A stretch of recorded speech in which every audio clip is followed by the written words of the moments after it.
వాడి ఈ 2025లోనికి మనలను క్షేమంగా తీసుకొని వచ్చాడు. అంత మాత్రమే కాదు, ఈ దినాన ఆయన పాద సన్నిధిలో మనం చేరి ఆయన నామాన్ని ఆరాధించుకొనుటకు, ఆయన నామాన్ని మనము మహిమపరచుకొనుటకు, ఆయన నామాన్ని మనం ఘనపరచుకొనుటకు దేవుడిచ్చినటువంటి ఆయన మహాకృపను బట్టి మనం ఎంతగానో ఆయనకు రుణస్థులమై ఉన్నాం. నూతన సంవత్సరంలో మనం ఏం చేయాలి? దేవుడు మన పట్ల గొప్ప కార్యాలు చేయాలి అని అంటే మనం ఏం చేయాలి అని గత కొన్ని దినాలుగా ప్రతిదినము మనం ధ్యానించుకుంటూ వస్తున్నాం. నూతన సంవత్సరం అనగానే అది కేవలం దేవుడు మనకు దయచేసినటువంటి సంవత్సరం. ఒక సంవత్సరం మారాలి అని అంటే దాని వెనకాల ప్రకృతిలో, ఈ విశ్వంలో అనేకమైన గ్రహాలు పనిచేయాలి. అనేకమైన గ్రహాలు దేవుని మాటకు లోబడి అవి తిరుగుతూ, అవి నిరంతరంగా పనిచేస్తూ దినాలని, కాలాలని మారుస్తున్నాయి కనుకనే ఈ దినాన మనము నూతన సంవత్సరములో నిలబడగలిగి ఉన్నాం. నూతన సంవత్సరములో దేవుడు మనలను నిలబెట్టాడు. నూతన సంవత్సరములో దేవుడు మన కొరకు ఎన్నో నూతనమైన కార్యాలు చేయాలి అనుకుంటున్నాడు. మనందరికీ నూతనమైనది అని అంటే చాలా ఇష్టం కదా. కొత్తదంటే మనకందరికీ ఇష్టమా లేదా? కొత్త ఇష్టమా, పాత ఇష్టమా? ఏది ఇష్టం మనకి? ఏది ఇష్టం?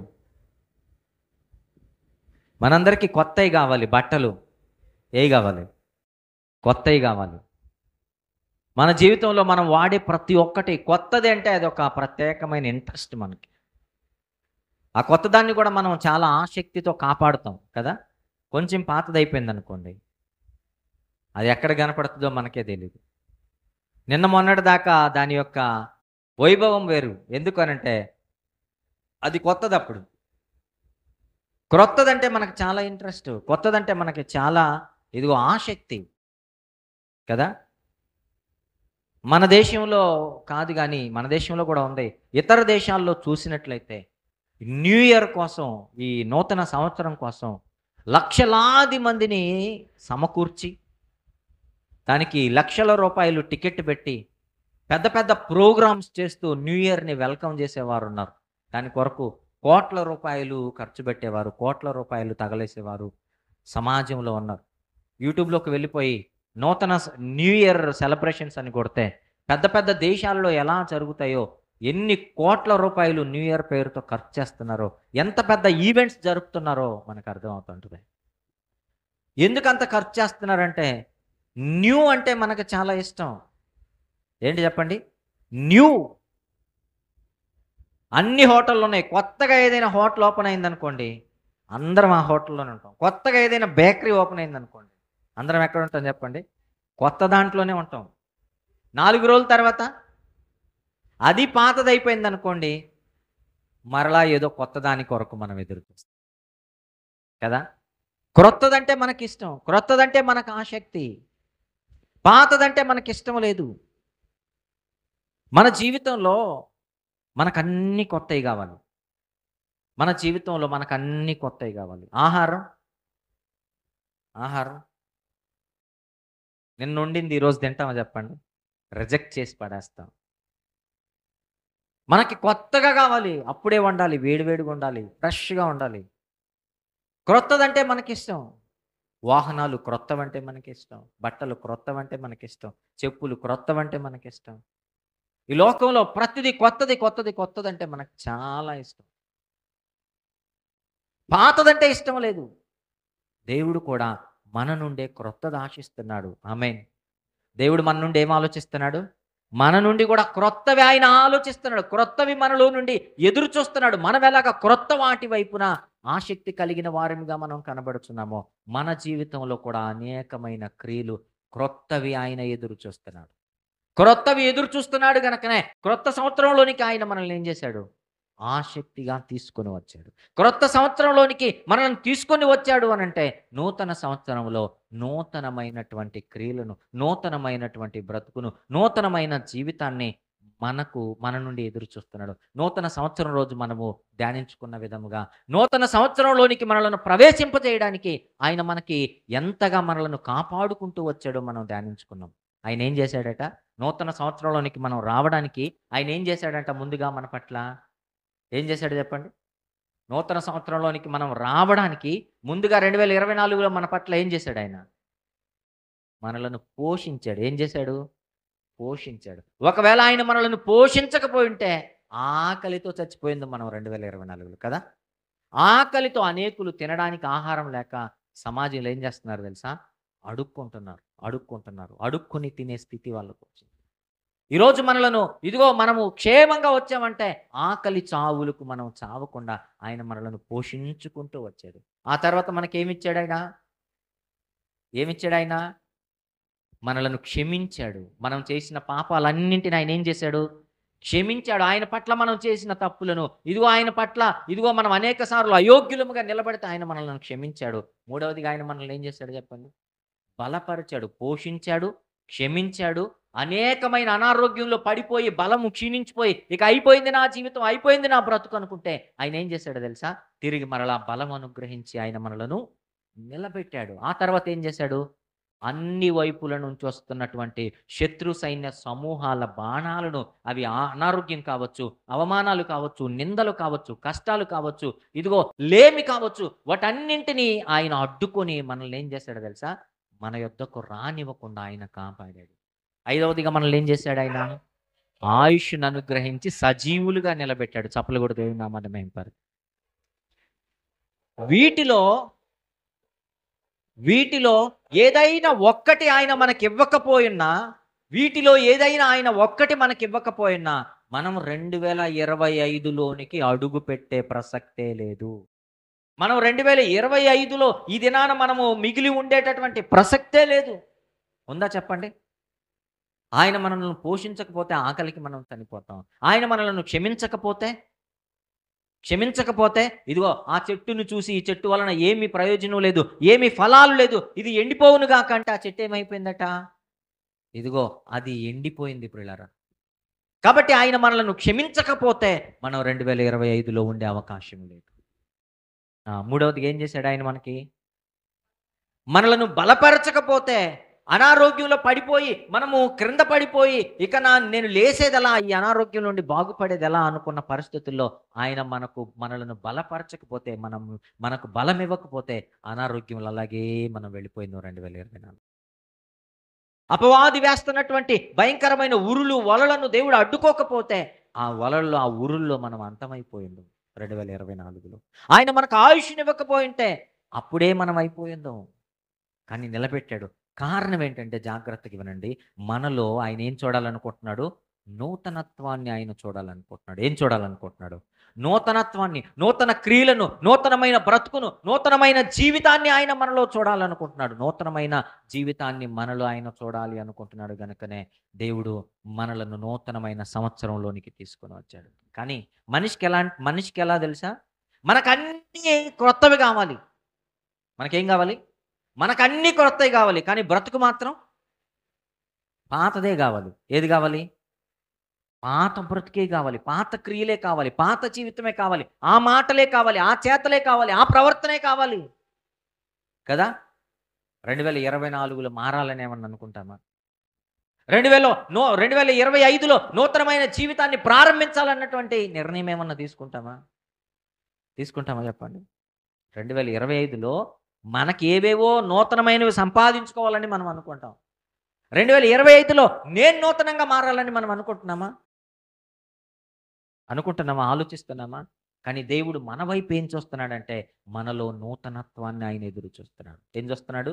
నూతనత్వాన్ని ఎదురు చూడడం అంటే నిన్నటి వరకు ఇలాగున్నా ఫుల్గా మేకప్ వేసుకొని రావడం కాదు, బాగా మెరిసిపోవడం కాదు. దగదగ నూతనత్వం దేంట్లో తెలుసా? దేవుడు ఎదురు చూస్తున్నది క్రియలలో, బ్రతుకులో, జీవితంలో, ప్రవర్తనలో, మాటలలో, చేతలలో, వాటిలో దేవుడు ఏం చేస్తున్నాడో తెలుసా? నూతనత్వాన్ని చూడాలని ఆశపడి ఇన్ని దాటించుకొని 2025లోనికి మనల్ని తీసుకుని వచ్చాడు. బైబిల్ గ్రంథంలోనికి వెళ్ళిపోతే హబక్కూకు గ్రంథం 3వ అధ్యాయము 2వ వచనం చూడండి. హబక్కూకు గ్రంథం 3వ అధ్యాయము 2వ వచనం. హబక్కూకు గ్రంథం 3వ అధ్యాయము 2వ వచనం. యెహోవా నిన్ను గూర్చిన వార్త విని నేను భయపడుచున్నాను.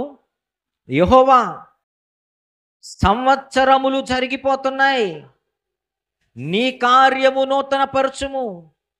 సంవత్సరములు జరుగుచుండగా దానిని తెలియచేయుము. కోపించుచునే వాత్సల్యమును జ్ఞాపకమునకు తెచ్చుకొనుము. ఎవరు ప్రార్థన చేస్తున్నారు తెలుసా? ఇక్కడ ఎవరు ప్రార్థన చేస్తున్నారు? ప్రవక్త అయినా చెప్పండి, హబక్కూకు ప్రార్థన చేస్తున్నాడు. ప్రవక్త అయినటువంటి హబక్కూకు ప్రార్థన చేస్తున్నాడు. ప్రవక్త అయినటువంటి హబక్కూకు ప్రార్థన చేస్తున్నాడు. పిల్లలు, ఆయన ఏమంటున్నాడు తెలుసా? అయ్యా, మా జీవితంలో నీకు కోపం పుట్టించే కార్యాలు చేసాము. ఏం చేసాం? నీకు కోపం పుట్టించే కార్యాలు చేసాం. నీకు అయిష్టమైన కార్యాలు చేసాం. గత కాలంలో నీకు ఇష్టం లేని కార్యాలతో మేము బ్రతికాం. ఇష్టం లేని క్రియలు మాలో కనబరిచాం. నీకు భయంకరమైన కోపం పుట్టించాం. అనేక సార్లు నేను నిర్లక్ష్యం చేసి, ఆలోచించకుండా ఏ మాటలంటే అవి మాటలు మాట్లాడి, ఆలోచించకుండా ఇదిగో ఏదంటే ఆ ప్రవర్తనలో నేను బ్రతికి, ఆలోచించకుండా ఇదిగో నా ఇష్టానుసారముగా నా కుటుంబం కానీ నేను కానీ నాయనా నీకు దగ్గరగా లేకుండా దూరం అయిపోయి ఇదిగో 1 సంవత్సరం కాలం పాటు మేము గడిపేసాము తండ్రి. 1 సంవత్సర కాలం పాటు మేము బ్రతికేసాము. మా పట్ల ఇప్పుడు నీకేమున్నదో తెలుసా? ఏమున్నదట? కోపం ఉన్నది. దేవునికి ఏమున్నదట? కోపం ఉన్నదట. ఏంటి కారణం అంటే అయిష్టమైన బ్రతుకులు, దేవునికి అయిష్టమైన కార్యాలు, అయిష్టమైన జీవితాలు, దేవునికి అయిష్టమైనటువంటి కార్యకలాపాలు మనలో దేవుడు చూస్తున్నాడు. అందుకే హబక్కూకు అంటున్నాడు, ఆయన అంటున్నాడు, అయ్యా మేము పాపం చేసాం కరెక్టే, మేము నాయనా ఇదిగో తప్పులు చేసాం కరెక్టే, అయ్యా ఆ దానిలోనూ తిరిగి మేము నీ బిడ్డలమైన మేము బ్రతకాలి అనంటే, తిరిగి మరలా ఇదిగో మీ ఎదుట సజీవులుగా మేము నిలబడాలి అనంటే కొంచెము ఇదిగో సంవత్సరాలు గడిచిపోతున్నాయి, దినాలు గడిచిపోతున్నాయి. నాయన నువ్వు గనక మమ్మల్ని కనికరించకపోతే మేము బ్రతికే అవకాశమే లేదు. ఆ కోపంలో కూడా నీ బిడ్డలమైన మా పట్ల ఏం కురిపించు? కొంచెం వాత్సల్యమును కురిపించు నాయన. కొంచెం వాత్సల్యమును కురిపించు. బ్రతుకుతాం, మారుతామని హబక్కూకు ప్రార్థన చేస్తున్నాడు. మనమేం చేస్తాం? దేవుడు సంవత్సరం అంతా మనకు వాగ్దానాలు నెరవేర్చాలి ఆయన కదా. ఆయన వాగ్దానాలు చేయాలి, వాగ్దానాలు నెరవేర్చాలి. మన జీవితంలో ఇలా ఎప్పుడైనా ప్రార్థించావా? అయ్యా సంవత్సరాలు గడిచిపోతున్నాయి, దినాలు గడిచిపోతున్నాయి, నేను నీకు కోపం రేపేవాడిగా ఉన్నాను. నా బ్రతుకు చేత, నా జీవితం చేత, ఇదిగో నా క్రియల చేత నేను నీకు కోపం రేపేవాడిగా ఉంటున్నాను. దినాలు నూతనపరచబడుతున్నాయి, ఇదిగో సంవత్సరాలు నూతనపరచబడుతున్నాయి, మా బ్రతుకులు కూడా నూతనపరచు. కొంచెము నీ వాత్సల్యము మా పట్ల కురిపించు నాయన అంటున్నాడు. ఇది ఎట్టుందంటే అప్పుడప్పుడు క్విజ్లో ప్రశ్నలు వేసినప్పుడు ఆ ప్రశ్న తీసుకున్న వాళ్ళు ఏమడుగుతారు తెలుసా? ఆ ప్రశ్నకి నేను ఆన్సర్ చెప్పాలంటే ఏమడుగుతారు చెప్పండి? కొంచెం క్లూ ఇవ్వమంటారు. ఏమడుగుతారు చెప్పండి? కొంచెం క్లూ ఇవ్వు. క్లూ ఇస్తే నేను చెప్పేస్తానంటాం. అసలు అది ఏంటి చెప్పండి? ప్రశ్న వేసినప్పుడు మనం ఏం చేయాలి? ఆన్సర్ చెప్పాలి. మరలా ఏమడుగుతున్నాను చెప్పండి? ప్రశ్నే, నేను సమాధానం చెప్పాలి, కానీ నువ్వేమి ఇవ్వాలి నాకు? కొంచెం క్లూ ఇస్తే నేను ఈ ప్రశ్నలో నుండి బయటపడతాను. కొంచెం క్లూ ఇస్తే హబక్కూకు అదే మాట్లాడుతున్నాడు. అయ్యా నీ ఎడల మేం పాపం చేసాం, మా పట్ల నీవు కోపగ్రస్తుడు అయినావు, అందులోనూ సరే నువ్వు మా పట్ల ఏం కురిపించాలి? కొంచెం వాత్సల్యము కురిపించు నాయన. కొంచెం వాత్సల్యం కురిపించు. ఇది మనం 2024లో చేసి ఉండాల్సినటువంటి ప్రార్థన. ఎప్పుడు చేయాలో తెలుసా? నాయనా 2024లో నీకు తప్పులు చేశాను, 2024లో నేను పాపం చేశాను, నీకు అయిష్టమైన బ్రతుకు బ్రతికాను. సంవత్సరం మారిపోతుంది, 2025లోకి ఇదిగో సంవత్సరం నూతనపరచబడుతుంది, నూతన సంవత్సరం ప్రారంభం అవబోతుంది. నా జీవితాన్ని ఇదిగో కొంచెం వాత్సల్యం కురిపించిన ఆయన 2025ను కూడా నాకు దయచేయను ఆయన, నీకు ఇష్టముగా బ్రతుకుతాను ఆయన, ఈ 1 సంవత్సరం నాకు దయచేయను ఆయన అని మనం కన్నీటితో ప్రార్థన చేసి ఉండాల్సినది. ఎప్పుడు? 2024 చివరి గడియలలో. చేసామా చెప్పండి? మనం ఏం ప్రార్థన చేస్తాం తెలుసా? మంచి వాగ్దానం ఒకటి నాకు దయచేయను. ఆయన చేస్తాడు వాగ్దానాలు, నువ్వు అడగాల్సిన అవసరత లేనే లేదు.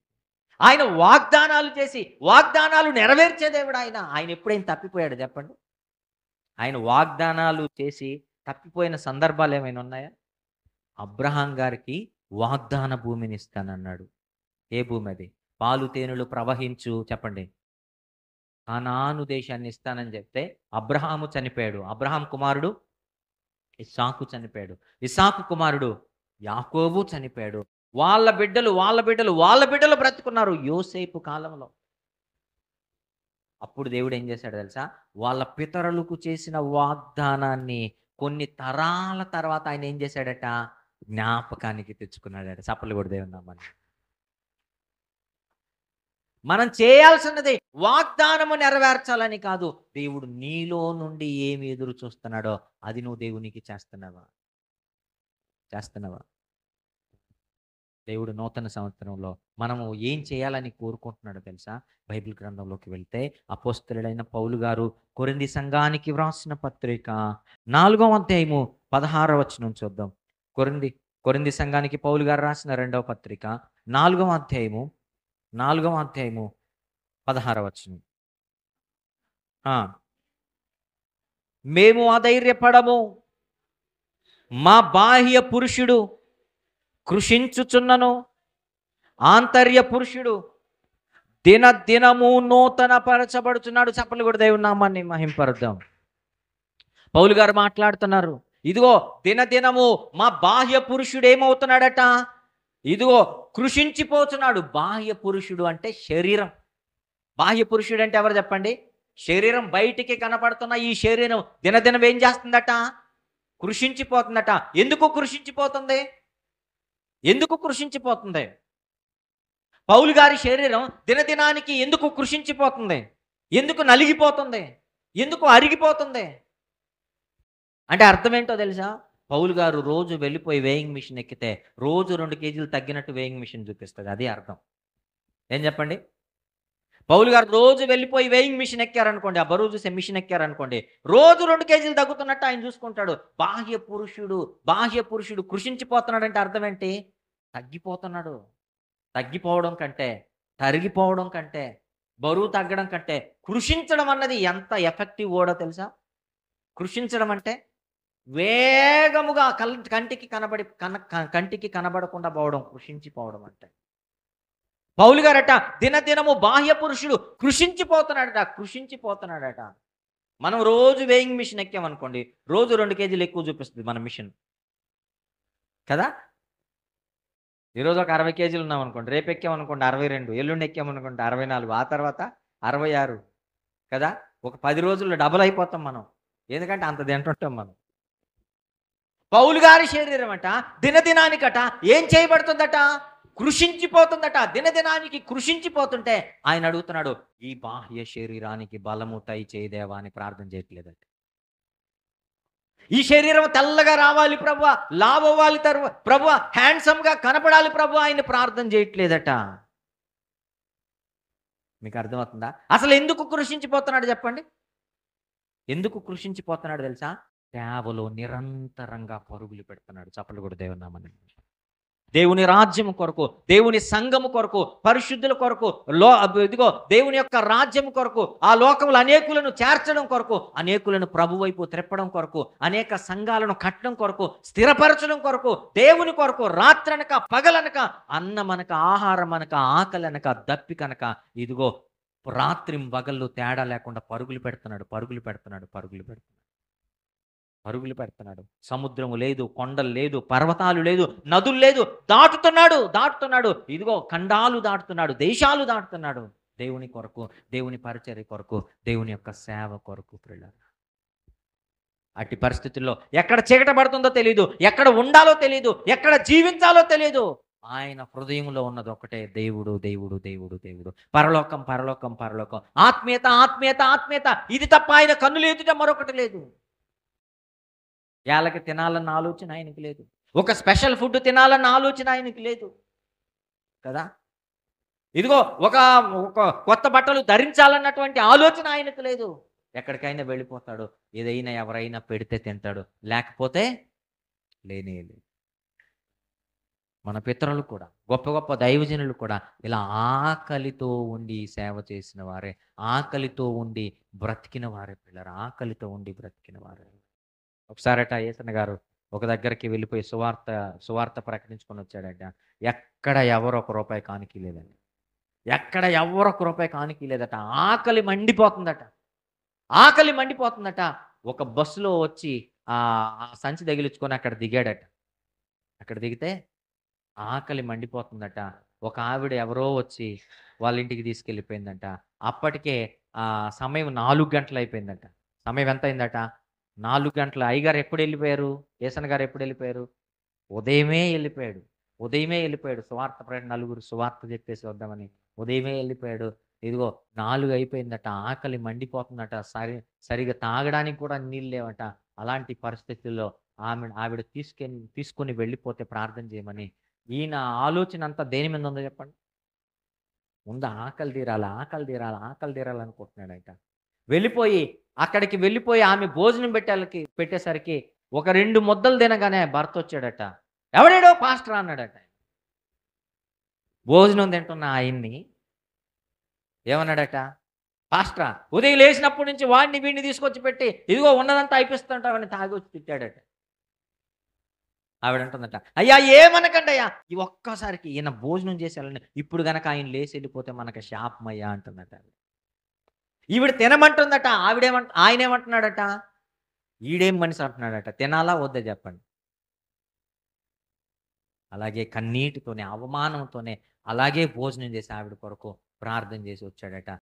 మన పితరులు కూడా వాళ్ళు అంత గొప్పవారు అవడానికి, వాళ్ళు అంత ఉన్నతమైన స్థితిలో వాళ్ళు ఉండడానికి కారణం ఏంటో తెలుసా? వాళ్ళు కూడా రాత్రనక పగలనక దేవుని కొరకు వాళ్ళు ఏం చేశారో తెలుసా? పరితపించిపోయారు. వాళ్ళు దేవుని కొరకు ఇదిగో రాత్రనక పగులనక పరుగులు పెట్టారు. వాళ్ళ శరీరాన్ని కృషింపజేశారు. ఏం చేశారు?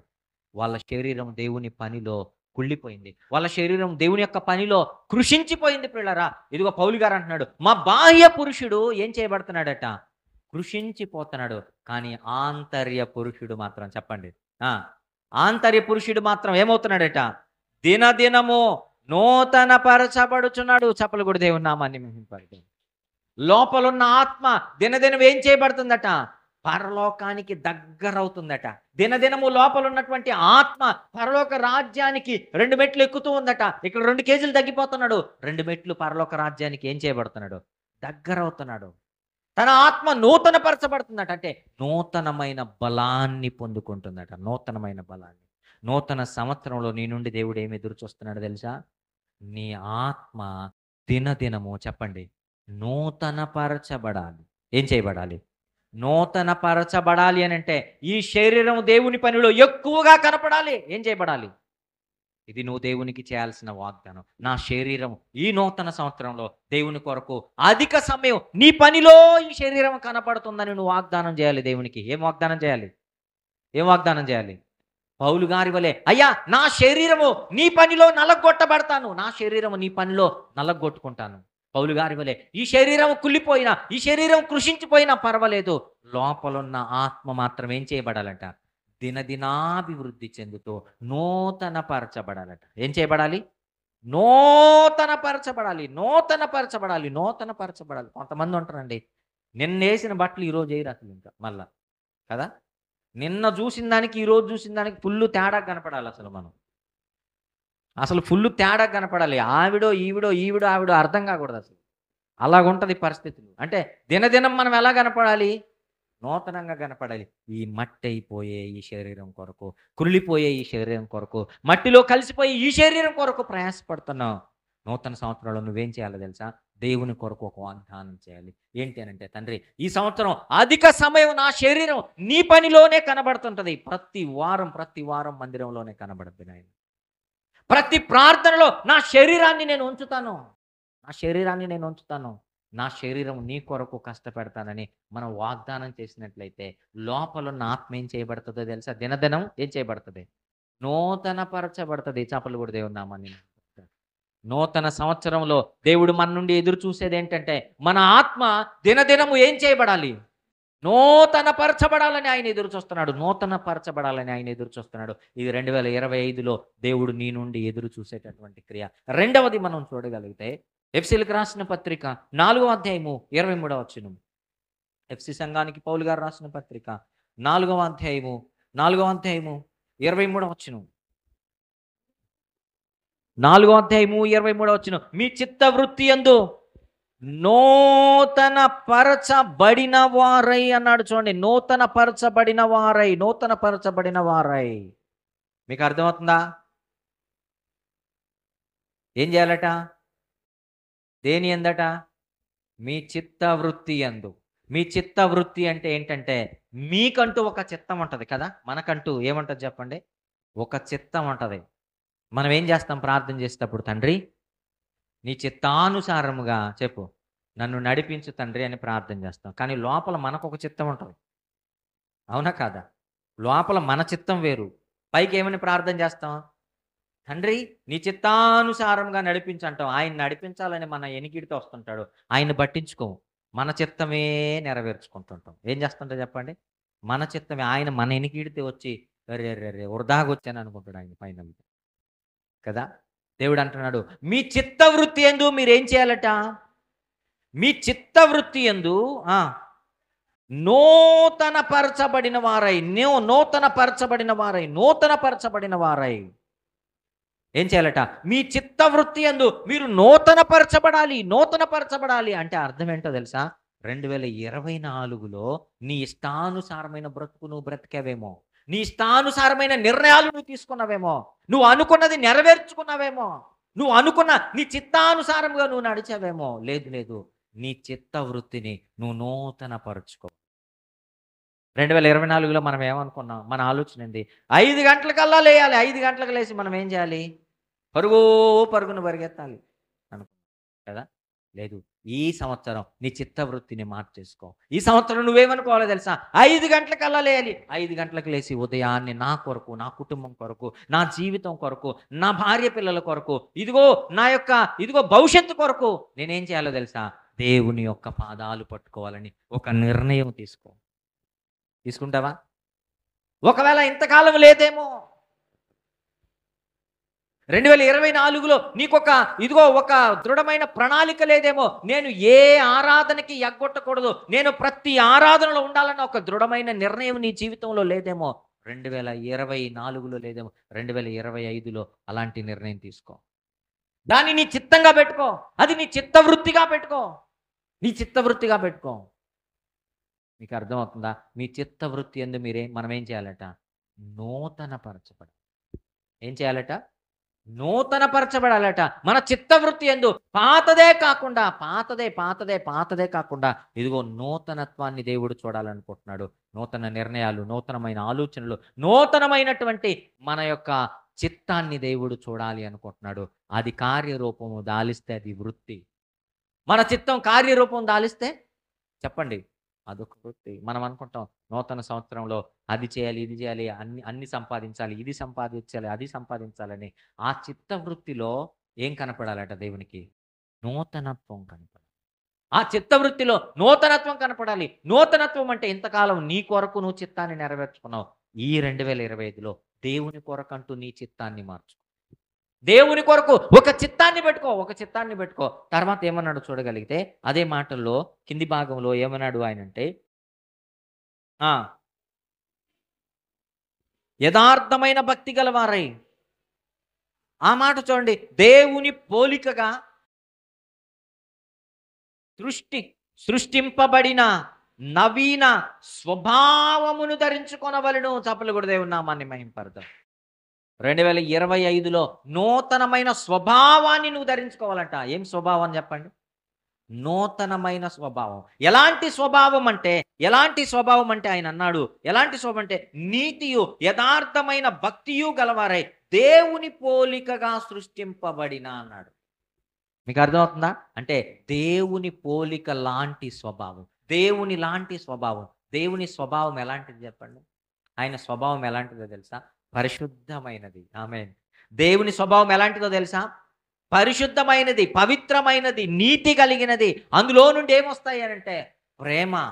అందులో నుండి ఏమొస్తుంది చెప్పండి? నీతి.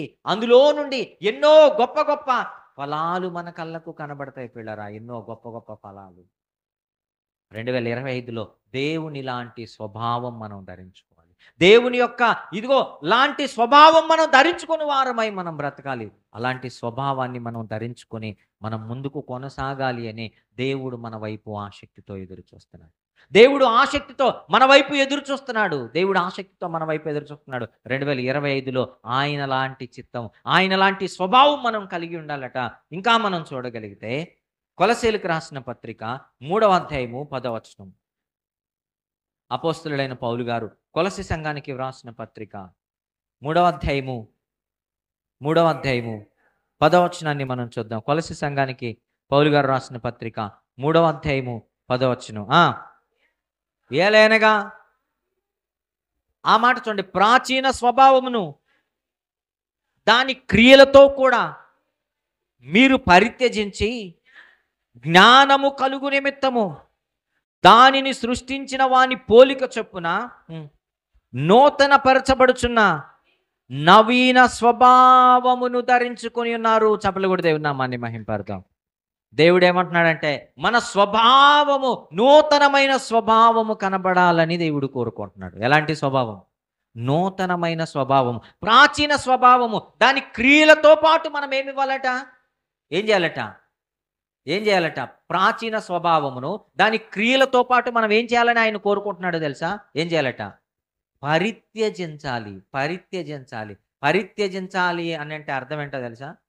పరిత్యజించడానికి ఇర్మియా గ్రంథంలో ఒక మాట ఉంటుంది, ఎవడైనను తన భార్యను పరిత్యజించు వానిని యెహోవా చెప్పండి సహించడు అన్న మాట ఉంటుంది. అంటే అర్థం ఏంటి చెప్పండి?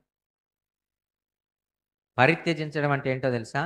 విడనాడడం, విడిచిపెట్టడం. మన భాషలో ఏమంటాం చెప్పండి? విడాకులు ఇవ్వడం అని అంటాం. ఏమివ్వడం? విడాకులు ఇవ్వడం, డివోర్స్ ఇవ్వడం. ఏమివ్వడం? డివోర్స్ ఇవ్వడం. ఈ మధ్యకాలంలో ఏదైనా ఒక చిన్నది జరిగితే చాలు క్రిస్టియన్స్లోనే అధికమైన డివోర్సులు కనపడుతున్నాయట. ఎవరిలో కనపడుతున్నాయట? క్రిస్టియన్స్లోనే అధికమైనటువంటి డివోర్సులు కనపడుతున్నాయట. కారణం ఏంటంటే మనుషులకి డివోర్స్ ఇవ్వడం అంటే చాలా ఇంట్రెస్ట్ కదా. ఈ మధ్యకాలంలో ఎలాగైపోయిందంటే పెళ్లి సమయంలో అయితే, వివాహ సమయంలో అయితే అందరిని అడుగుతాడు తాళి పట్టుకొని, చెప్పండి ఏమడుగుతాను చెప్పండి? సెలవేనా. ఇంట్లో పండు ముసలిది రేపు మాపు చచ్చేది ఉంటే రే ముసలి దానికి అడిగిపోయి అడిగి రాపోరా అని అంటారు కదా. ఒకవేళ ముసలిని సెలవే కాదు నాయన, నో సెలవు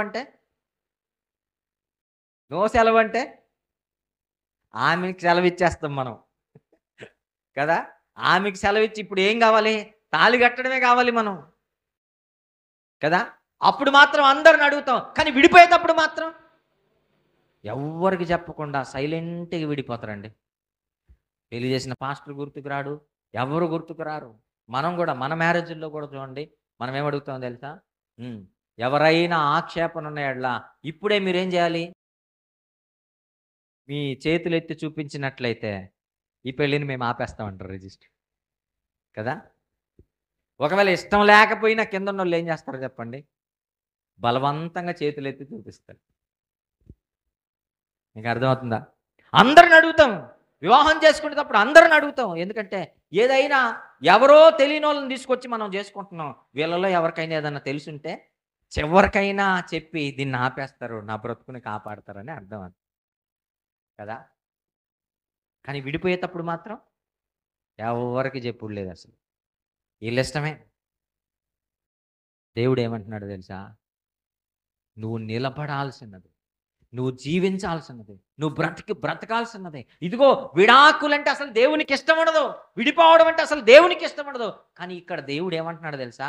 నువ్వు తప్పకుండా విడాకులు తీసుకోవాలి, నువ్వు తప్పకుండా విడిపోవాలి, నువ్వు తప్పకుండా నీ జీవితంలో పరిత్యజించాలి అంటున్నాడు.